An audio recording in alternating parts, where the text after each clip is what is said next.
Bonjour, chères auditrices et chers auditeurs, et bienvenue à ce balado avec la commissaire au développement durable du Québec, Madame Jannick Lambert, qui nous fait grand plaisir d'accueillir pour la première fois.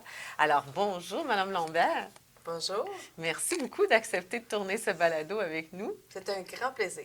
Et je Oui, sais, puis on en parlera là, mais en plus, vous êtes dans une série d'entrevues parce que vous venez de déposer votre rapport annuel, donc on pourra en parler. Mais donc, merci d'autant plus d'accepter parce que je sais à quel point vous êtes débordé en ce moment. Alors, bien écoutez, nous, comme vous le savez, on pose beaucoup de questions sur votre rôle, puis à la fin, on a des questions plus ludiques. Mais si je commence avec votre rôle, pourriez-vous nous parler du rôle et de la mission de votre poste, finalement, du commissaire, de la commissaire au développement durable? ouais, ben c'est un poste qui a été créé, bon, on se doutera, là, avec l'adoption de la loi sur le développement durable en avril 2006. Donc, Puis le poste du commissaire, puis le premier commissaire a débuté, dans le fond, quelques mois après, donc en janvier 2007. Donc bientôt, le commissaire, le début des activités du commissaire aura 20 ans. Puis, ben, premièrement, c'est venu modifier la loi du vérificateur général. OK. Pour, d'une part, ben, la création du poste. Fait que le vérificateur général, dans le fond, propose au bureau de l'Assemblée nationale une candidature. Oui. Puis par la suite, dans le fond, le bureau de l'Assemblée bon, doit accepter. OK. Fait que ça, c'est dans le fond, la création même du rôle au sein du vérificateur général. Puis on a saché le mandat du commissaire à l'intérieur de cette loi. OK. Donc, il y a un article complet sur le mandat du commissaire. Puis, bon, premièrement, c'est de faire part annuellement de ses constatations et recommandations concernant, premièrement, l'application de la loi sur le développement durable. Par la suite, en ce qui a trait au développement durable, il donne une très grande latitude au commissaire. Donc, le commissaire peut faire des audits de performance, il peut faire des enquêtes sur tout sujet en lien avec le développement durable. Il peut se prononcer, donc faire autre chose que des audits. Il peut se prononcer sur des moyens que l'administration utilise pour mettre en œuvre cette loi. Puis, depuis novembre 2020, le commissaire doit également faire part justement de ses constatations et recommandations à l'égard du Fonds d'électrification et des changements climatiques, communément appelé FEC. FEC, en effet. Fait, comme vous dites, je viens de déposer le rapport. Donc, dans ce rapport-là, il y avait ces deux obligations-là, notamment, plus d'autres audits qui touchent le développement durable. Donc, la loi sur le développement durable, elle s'applique à tous les ministères. Donc, quand vous vous occupez de faire un audit ou des recommandations, ce n'est pas seulement pour le ministère de l'Environnement, mais l'ensemble des ministères, si je comprends bien. Oui, en fait, à l'égard du développement durable, c'est certain que le ministère a un rôle bien précis qui est hyper important. Fait au niveau du développement durable, mettons, si on fait abstraction de sa mission même de l'environnement, mais quand ça trait vraiment au développement durable, bien, il peut être interpellé par son rôle spécifique qu'il joue dans la loi. Mais vous avez raison, le développement durable touche toutes les missions du gouvernement. Fait qu'autant, ça prend tout le aménagement du territoire, les ressources, tout, c'est très, très vaste. Donc oui, ça touche l'ensemble des ministères et organismes qui sont visés par la loi. De la loi sur le Oui. développement durable. Donc, est-ce que vous pouvez nous expliquer la distinction spécifique entre votre rôle et celui du vérificateur général? Euh, Dans le fond, la grande différence, c'est premièrement dans le choix des mandats. Puis deuxièmement, c'est que tous les mandats sont en lien avec le développement durable. Fait que dans chacun de mes rapports, il y a un lien très, très direct. On se fait un devoir, là, dans chacun des mandats, d'identifier les principes de développement de la loi du développement durable qui touchent spécifiquement le sujet audité. Fait que ce sont les deux grandes distinctions, mais sinon, c'est le même processus. Toute la balance. On fait de l'audit de performance. Donc, c'est encadré par la profession de CPA, en somme. Donc, c'est la même chose que le vérificateur abstraction du choix et du lien spécifique avec le développement durable. Donc, c'est bien d'apporter cette précision-là. Donc, même si vos rapports sont adressés à l'administration gouvernementale, comment ils peuvent être d'intérêt pour les entreprises? Dans le fond, mon rôle, je fais des rapports, mais également, j'ai vraiment un rôle de formation. Ce que je me suis donné, ce rôle-là, Oui. de vraiment former, informer également l'industrie, les citoyens. Fait que dans le cadre de cette mission-là que je me suis donnée, bien, je donne souvent des formations, que ce soit au niveau des ESG et tout. Ah oui, Puis les ben, je gens, ne savais pas oui, ça. puis les Alors, gens, nous allons éventuellement demander à Mme Lambert, Anthony. puis, dans le cadre de... Puis c'est intéressant parce que j'ai été approchée vraiment pour venir parler de mon rôle, parler de la loi sur le développement durable, donner des exemples pratiques de ce que je retrouve dans mes rapports. Puis l'intérêt, puis c'est tous des gens qui viennent du privé avec, puis vraiment variés. Ils ont un très fort intérêt à comprendre. Parce que, dans le fond, moi, je leur mentionne que ce soit comme citoyen, chef d'entreprise, employé pour une entreprise, bien, le gouvernement, c'est un grand donneur d'ouvrages. Fait qu'il faut toujours être à l'affût de la réglementation présente et à venir. Puis la loi sur le développement durable en fait partie. Puis je leur mentionne, soyez informés, regardez, soyez à l'affût de ce qui s'en vient. Les ESG, on voit la durabilité. Le gouvernement, des fois, veut donner une poussée, dans le fond, dans la société. C'est son rôle aussi. Fait que dans ce cadre-là, ben, c'est important. Puis je trouve vraiment écho auprès de l'entreprise privée. Ah, ben, alors, je ne savais pas. C'est-à-dire que Oui, moi, je vous ai déjà vu présenter votre rapport, mais je ne savais pas que vous faisiez de la formation. Je suis très oui. contente d'apprendre ça. Vous célébrez cette année les 20 ans de la loi sur le développement durable. C'est, comme vous le disiez, qui a institué le rôle de commissaire au développement durable. Comment, selon vous, le développement durable et sa gouvernance ont évolué là, au cours des dernières années au Québec? Je de nature très positive. Et je vais commencer avec le positif, puis après ça, j'y arriverai avec une certaine conclusion là, qu'on a pu sortir. Cette année, j'ai déposé un rapport qui est sur les 20 ans de la loi, justement, qui n'est pas un rapport d'audit, mais qui est un bilan là, que je trouvais important d'informer les parlementaires à cet égard-là. Mais dans le fond, moi, je traite du développement au vérificateur depuis plus de 31 ans, mais depuis 2004 que je suis dans le domaine du développement durable, de l'environnement et tout.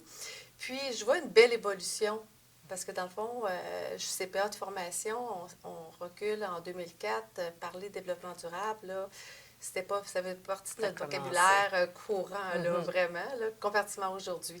Donc, il y a une évolution. La société est prête davantage à entendre le mot développement durable. Puis, mais si je fais le bilan des 20 ans d'implantation de la loi sur le développement durable, il y a de bonnes bases qui ont été mises, des outils développés par le ministère de l'Environnement via son rôle. Mais ce que je ne ressens pas, c'est vraiment la culture, dans le fond, la culture de développement durable qui serait réellement imprégnée, dans le fond, au gouvernement. OK. C'est ce que je ne ressens pas. Je ne le ressens pas dans mes audits. Je ne ressens pas. Malgré toute la bonne volonté, les gens sur le terrain, ils croient, ils veulent avancer et tout. Mais c'est pas facile d'implanter, mettre en œuvre le développement durable.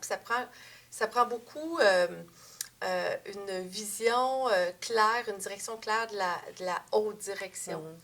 Fait que je crois que les hauts dirigeants vont devoir s'impliquer davantage, donner une vision, y croire davantage peut-être, puis donner des lignes directrices plus franches peut-être à leur organisation, là, si on veut vraiment prendre un virage que la loi nous demandait d'ailleurs en 2006. Donc, à suivre pour savoir comment ça pourra percoler davantage. Hein? C'est la question de la culture. Est-ce que, parce que vous nous avez parlé des audits, comment vous choisissez les sujets qui font l'objet de vos rapports? Oui, je mentionnais tantôt, le développement durable touche on parle large. Oui, aménagement du territoire, tout ce qui est environnement, tout ce qui est changement climatique, adaptation au changement climatique, tout ce qui est ressources. Je viens de déposer un mandat concernant les minéraux critiques et stratégiques. On a fait un mandat sur la prévention en santé. Vous voyez, ça couvre large. Puis, j'ai une équipe, je fais environ 3-4 rapports par année. Donc, d'où l'importance de vraiment cerner, dans le fond, à identifier les meilleurs sujets qui vont avoir le plus grand impact sur la société, parce que c'est ce qu'on vise, dans le fond, là, on veut améliorer les choses.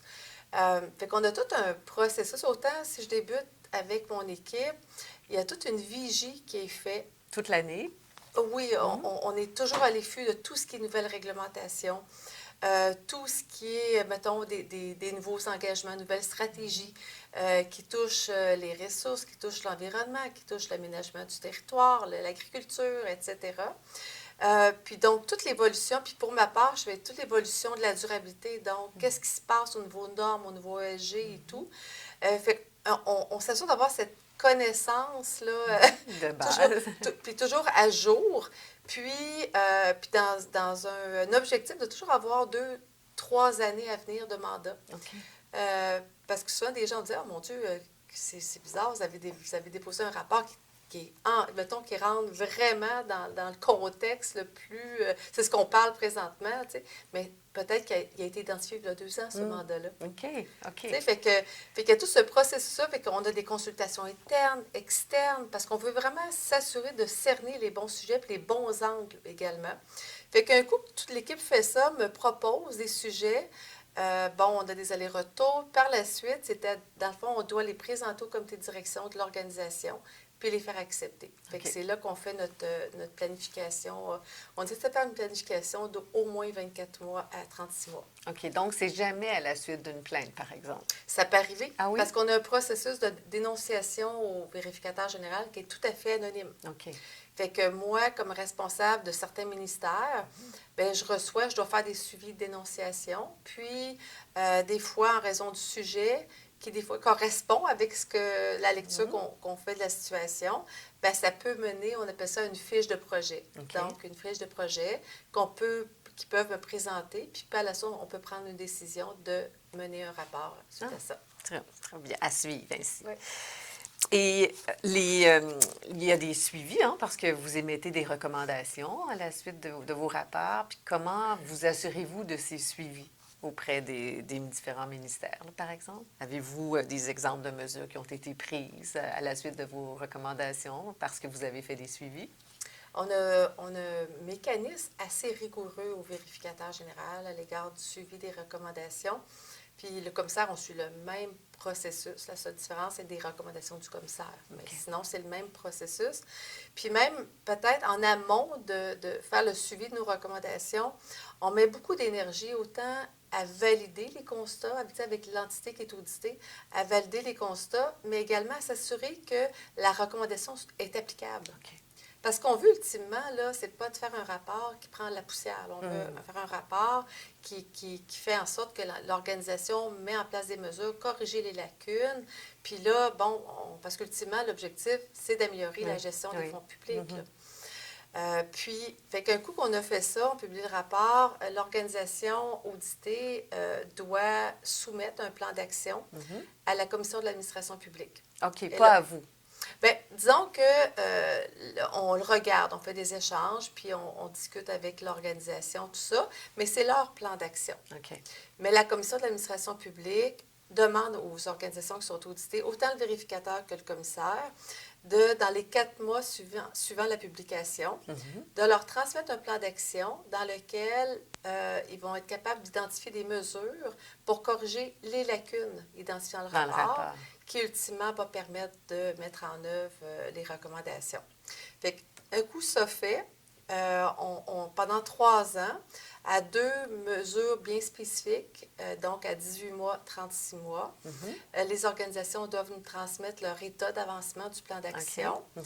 Puis là, nous, on a des échanges avec eux et là, on se positionne. Pour savoir si vous êtes satisfait ou non. C'est OK. ça. Puis dans le fond, souvent, à 18 mois, bien, c'est davantage que là, les mesures sont en cours. Est-ce qu'on a confiance ou pas que, ultimement, ça va corriger la situation? Fait que là, c'est là qu'on est satisfait ou pas satisfait. Ou il peut y avoir que toutes les actions ont été mises en place. Donc, est-ce que c'est appliqué ou pas appliqué? OK. Fait que, puis on fait rapport à comme là, vers l'automne, habituellement, là, il y a un rapport de suivi des recommandations dans lequel il y a 2 sections. Il y a les recommandations du vérificateur général, puis l'autre section, c'est les recommandations du commissaire. Puis là, on fait état, finalement, là, des résultats de nos travaux sur l'application des recommandations. Est-ce que ce rapport-là est déposé aussi à l'Assemblée nationale? Oui. Ah, OK. Je n'avais pas vu passer que c'était... Je me souvenais pas que c'était déposé à l'Assemblée nationale. Oui, c'est déposé à l'Assemblée nationale. Puis, puis peut-être, vous parlez de l'application des recommandations dans le dernier que nous avons déposé à l'automne dernier. Bien, on avait un taux de 81 Fait que pour 81 des recommandations émises dans les 3 années précédentes, dans le fond, là, bien, soit que c'était appliqué, ou soit que nous demeurions satisfaits bravo. de l'évolution. Oui, c'est Fait bien. que, oui. Oui, parce que vous vous dites, ça y est, là, ce qu'on fait ou ce qu'on émet comme recommandation, bien, ça a une portée Oui, au puis sein des organisations. c'est beaucoup d'énergie pour mes équipes de faire les travaux, mais c'est quand même beaucoup d'énergie pour les organisations de recevoir les questions et tout. Fait que ce qu'on veut, c'est que, dans le fond, ultimement, c'est que ça s'améliore. Oui. Puis ça, c'est encourageant de voir. C'est sûr que d'avoir. Ben, j'essaie de réfléchir à savoir quel changement. Il y a beaucoup de petits changements Oui. qui font en sorte que ça s'améliore globalement. Mais dans le dernier rapport, justement, je donnais l'exemple de l'indice de performance de développement durable que le ministère de l'Environnement a développé pour se positionner sur la qualité des plans d'action. OK. Bien, on avait fait un mandat à cet égard-là. Puis, franchement, on a vraiment pris une section dans le rapport de suivi pour énoncer le caractère positif, dans le fond, dans le sens qu'il y avait beaucoup de choses de mis en place, beaucoup de corrections effectuées. Fait que ça, c'était... que j'étais quand même agréablement, pas surprise, mais de constater là, cette amélioration-là. Puis on l'a mis dans le rapport. Puis comme vous dites, c'est vous, c'est votre équipe, vos équipes. Donc, vous êtes satisfaite de voir que ça ne tombe pas lettre morte, là, que vous faites, qu'il y a un suivi qui est effectué, puis que vous en êtes satisfaite par la suite. Bravo, bravo. Est-ce que vous diriez que, à la lumière là, des travaux passés que vous avez faits, là, quel est le principal angle mort du gouvernement québécois en matière de développement durable, selon vous? Au niveau, dans le fond, le développement durable, il y a 2 grands enjeux pour un gouvernement. Ça nécessite de ne pas travailler en silo. Ça nécessite d'avoir une vision à long terme. Fait, je crois que ça, c'est les 2 grands défis, là. Puis je crois que c'est les angles morts. Okay. Dans le sens que, par exemple, un ministère qui a sa mission bien spécifique prend des décisions, mais de penser lorsqu'il, mettons, une politique, peu importe là, le document structurant qu'il met en place, quel impact pourrait avoir ma décision sur mon collègue dans son autre mission. Tu sais, que ça nécessite ça aussi, d'avoir cette réflexion-là. C'est ce qu'elle demande, la loi sur le développement durable. Donc, la consultation interministérielle, j'imagine aussi. Oui, effectivement. Puis même, dans la réflexion, même en amont, là, c'est pour ça que les 16 principes de la loi sont présents. Mais ça a l'air, quand on les regarde individuellement, on dit que c'est de la saine gestion, c'est du gros bon sens, c'est ces principes-là. Mais l'application, des fois, elle peut amener son lot de défis, de complexité. Mais je me dis toujours que c'est pas assez complexe qu'on le fait pas. Mais c'est les 2 angles morts, je crois, Puis souvent, aussi, c'est que en parlant de vision à long terme, c'est qu'il peut y avoir, mettons, comme les mesures de prévention. Bien, l'effet positif de mettre en place des mesures de prévention, ils peuvent arriver dans 10 ans, 20 ans, 30 ans. Puis c'est souvent par la non-présence d'effets négatifs. Oui. Alors... Ou la diminution. Fait que ça aussi, c'est d'être capable de dire, bien, je prends une décision de prévention pour la société, mais c'est peut-être pas nous, moi, qui allons en avoir les bénéfices. Oui. Et donc, ça, il faut que les différentes organisations, les ministères et organismes puissent comprendre la nécessité de cette vision à long terme aussi.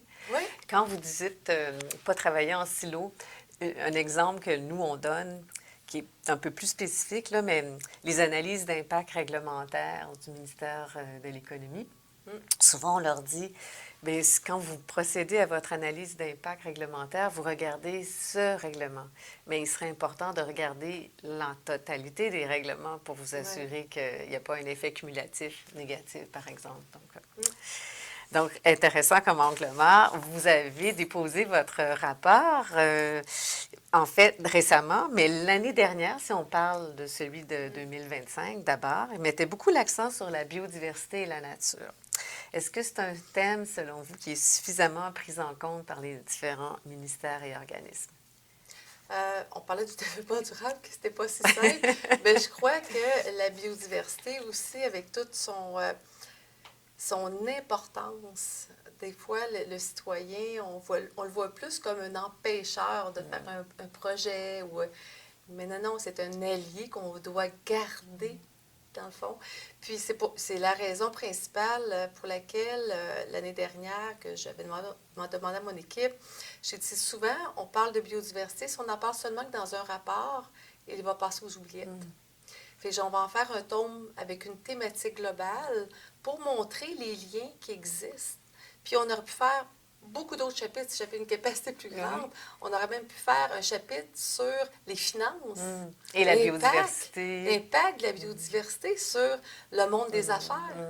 Oui, de plus en plus, on le voit, là, puis même toute la question de la reddition de comptes en biodiversité, vous savez, ce qu'on voit, là, l'obligation de divulgation en matière de changement climatique, mais que ça existe maintenant en matière de biodiversité, puis les impacts, parce que souvent, les entreprises vont sous-estimer leur dépendance à la nature ou l'impact de la nature sur leurs activités. Alors oui, il y a des conséquences financières importantes.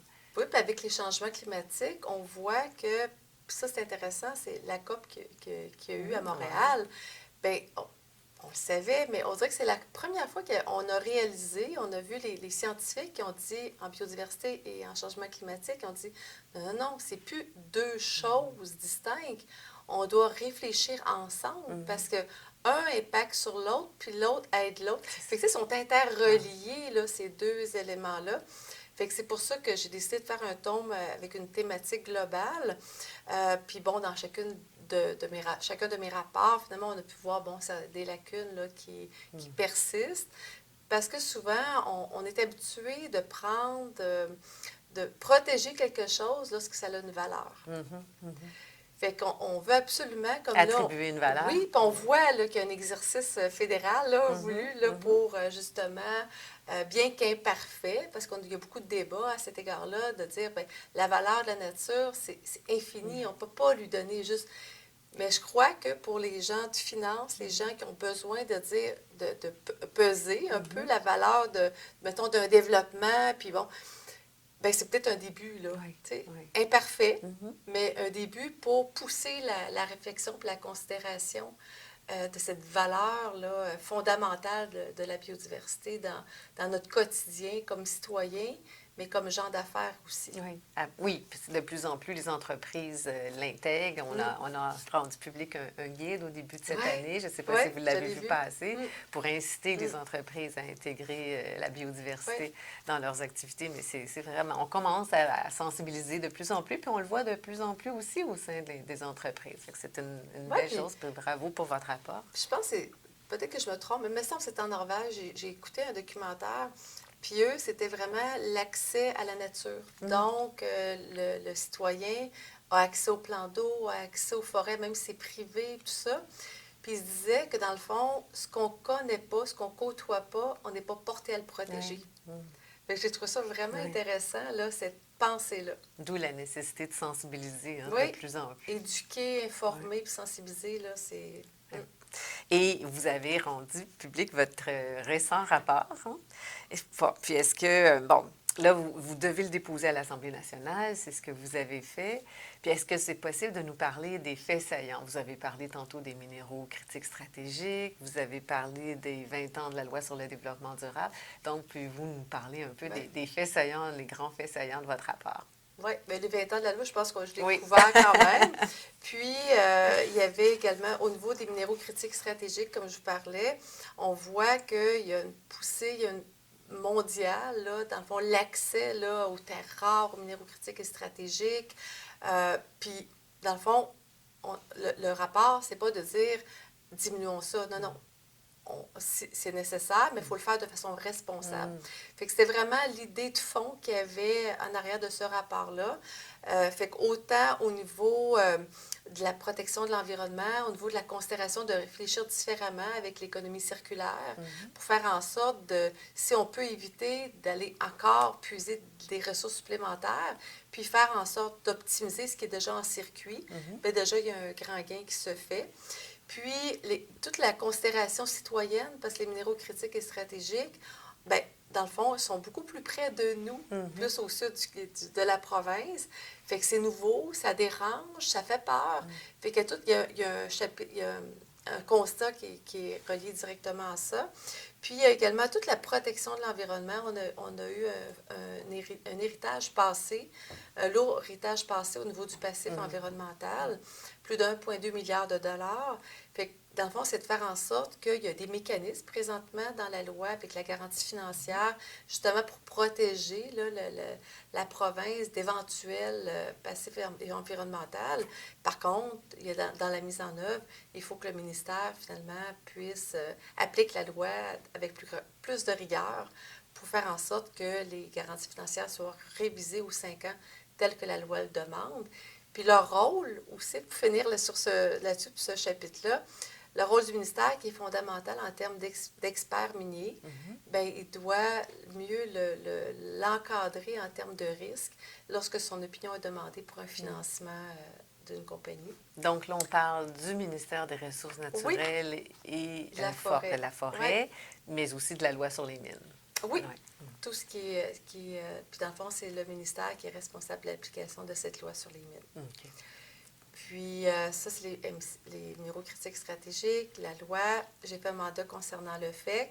Cette année, après 5 ans, dans le fond, de début, on a voulu voir comment, sur le plan opérationnel, le ministère fait pour faire en sorte de gérer avec une grande agilité puis de façon efficace tout le plan pour une économie verte. Comment il fait pour mettre en œuvre le plan pour une économie verte. Fait qu'on a identifié également 2 constats à cet égard-là, notamment le manque de documentation. Des décisions importantes qui se prennent, beaucoup de décisions, beaucoup d'analyses, avec très, très faible documentation. Fait que nous, on a mentionné que finalement, ils ont tout intérêt, même en termes d'efficacité organisationnelle, à documenter leurs décisions. Puis, je vais de mémoire, là, il m'en reste un qui est les infrastructures d'eau. Oui. C'est tout, dans le fond, c'est la pérennité des infrastructures d'eau, puis c'est le soutien que le ministère des Affaires municipales et de l'Habitation fait avec les municipalités. Fait qu'il y a autant, vraiment dans sa mission même, lorsqu'il attribue des sommes, par exemple, via le programme d'aide Primo 2023, de faire en sorte qu'il soit en mesure d'identifier les meilleurs projets. Fait que là, on a vu des lacunes à cet égard-là, des critères trop larges et tout, qui faisaient qu'il n'y avait pas l'assurance d'identifier ces projets-là. Les demandes, les besoins en investissement sont vraiment en termes de mesures versus les sommes disponibles. Là, disons qu'on est quand même quasi aux antipodes, là, fait que c'est vraiment important d'y arriver. Puis j'ai voulu aussi mettre de l'avant, parce que dans le fond, les municipalités sont responsables de leur infrastructure. Puis j'ai voulu mettre de l'avant également, quel est le pourcentage de financement qui, à l'égard du coût complet de l'eau. On parle de 40 environ en 2023. Fait que ça fait en sorte qu'ils demeurent dépendants de l'aide gouvernementale. C'est ça, encore. Quand vous disiez tantôt comment vous procédez pour identifier vos sujets pour les rapports, je me dis, quand je vous entends, les infrastructures d'eau et autres, il y en a. Fait que je pense pas que vous allez manquer de sujets éventuellement. Non. Il y en a beaucoup, mais les infrastructures d'eau, c'est vraiment un enjeu majeur au Québec, mais probablement que c'est la même chose partout au pays aussi. Certainement. Puis, nous terminons toujours, Madame la commissaire, avec des questions plus ludiques que nous posons à nos invités. Puis là, j'y vais avec mes 5 questions. La première, c'est quel est le mot que vous préférez le plus dans le vocabulaire du développement durable? C'est génération future. Parce que pour moi, c'est ça l'essentiel. Dans le fond, pourquoi on fait du développement durable? C'est faire en sorte que ma décision d'aujourd'hui n'impacte pas négativement les générations qui vont venir. Fait que c'est ce qui m'anime dans tout... peut-être que les gens vont dire que c'est exagéré quand je dis dans mon quotidien, là, mais c'est ce qui m'anime. Puis je crois que c'est quand même une source de motivation, puis c'est concret. Fait que lorsque, comme plusieurs, j'ai des enfants, des petits-enfants, ça fait en sorte que ça donne un sens au travail que nous réalisons là, au commissaire au développement durable. Puis je crois qu'en termes de société, on a une responsabilité face aux générations qui nous suivent. Puis oui, on a une responsabilité de leur donner des finances qui saines, c'est ça. Mais on a une responsabilité également de leur donner un environnement sain, qui ne les rendront pas malades. Parce qu'on on a un lien maintenant, de plus en plus, le domaine de la santé s'investit sur les impacts de l'environnement. Parce qu'ils voient, c'est concret, c'est scientifique. Fait qu'on a un rôle, puis je trouve que déjà, là, économiquement, le poids lourd qu'on leur laisse, là, ben en plus, on leur laisse un poids lourd à l'égard, mettons, de l'environnement, des ressources et tout, là. Je crois que ça nécessite une bonne réflexion, là. Puis certains vous diraient au niveau social, hein, avec oui. ce qu'on voit oui, en ce moment. 100% d'accord avec vous, oui. Quelle est la personne que vous admirez le plus dans le domaine du développement durable? Je n'ai pas de personne. Je me dis, c'est l'ensemble de toutes les personnes qui font un geste. Parce que ça prend du courage, ça prend de la persévérance. Puis souvent, on est à contre-courant. Le vent, des fois, il arrive dans notre pays. Très fort. Puis on a vu que le vent, il a pris de la force dans les dernières années. Mais ça nécessite beaucoup de courage de continuer. Fait que c'est toutes ces personnes-là, puis j'en ai beaucoup en tête, là, qui au fil des années n'ont jamais arrêté, puis n'ont jamais arrêté d'y croire, puis n'ont pas diminué l'énergie investie. Surtout avec, comme vous dites, ce qui se passe dans certains pays voisins. Non, on pourrait dire ça comme ça. Sur une échelle de 1 à 10, où croyez-vous que le Québec en est en termes de développement durable? Un 6,5. Oh, OK. Il y a beaucoup de travail à faire encore. 6,5. Il y a des bases. On est la seule province au Canada à avoir un cadre au niveau du développement durable, un cadre de gestion qui est complet là, en soi. On a des engagements à l'égard de la lutte au changement climatique. On a une énergie qui est propre, l'hydroélectricité. On a de superbes de belles bases. Maintenant, il faut le mettre en application. Moi, je pense que c'est dans l'application qu'il ne faut pas lâcher, il ne faut pas reculer, même si la tentation peut être là. Il faut continuer parce qu'on se distingue. Puis même mes collègues dans les autres provinces, là, ils me jalousent un petit peu. Puis d'être capable de faire des audits en termes de développement durable, bien, dans le fond, ils me trouvent vraiment choyée de le faire parce qu'au Canada, il y a moi, il y a Jerry Desmarco, qui est commissaire à l'environnement et au développement durable. On est capable de faire des mandats de développement durable. Puis il y a mon collègue ontarien, là, Tyler Schultz, que lui, c'est en environnement, là, qui peut faire des rapports. Mais sinon... les autres n'ont pas un commissaire au développement durable. Non, pas du tout. Donc, vous inspirez les autres provinces, sûrement. Oui. Quelle est, selon vous, la plus grande fierté du Québec en matière de développement durable? Oui, bien, je vais avoir... je me répète un peu, là, dans le fond, parce que la plus grande fierté en termes de développement durable, c'est d'avoir eu le courage en 2006 de faire adopter la loi avec une stratégie et tout. Parce que oui, ça prend du courage. Puis c'était vraiment un projet de société. Pour y avoir été, pour avoir suivi là, toutes les commissions parlementaires qui ont mené à l'adoption, là, on voyait que c'était vraiment un projet de société. Fait que ça, je trouve que ça mérite une belle marque. D'avoir le courage de prendre des engagements en termes de lutte au changement climatique. Certains vont dire, bien, ça ne prend pas du courage, c'est une nécessité. Oui, il y a une nécessité, mais il faut quand même de dire, bien non, nous, on va se commettre à. Fait que ça, c'est intéressant. Puis encore, tout un visionnaire de plusieurs décennies passées d'avoir décidé, dans le fond, que notre énergie serait une énergie verte. Oui, ça, effectivement. Ça remonte à plusieurs années. Oui. Puis ma dernière question, c'est quoi, je vous dirais, c'est quoi la plante, l'arbre ou l'animal dans lequel vous souhaiteriez vous réincarner si la réincarnation existait? Oui, c'est une question que j'ai pensé parce que d'abord, j'écoute vos balados, puis j'ai vu que c'est une question que j'ai fortement réfléchi. Puis vous allez voir que mon choix, là, il est vraiment pas, c'est pas une plante dans tel pays pour telle raison de biodiversité, là. Je suis allée davantage sur l'émotion. Fait que dans le sens, moi, j'adore les chiens, mais spécifiquement les Golden Retrievers. C'est de magnifiques chiens aussi. Oui. Puis pourquoi? C'est qu'il vient toucher plusieurs de mes valeurs. La famille, fidélité, il veut le bonheur, il y a une résilience très forte. Puis, ben, je dirais à la fin, il est gourmand.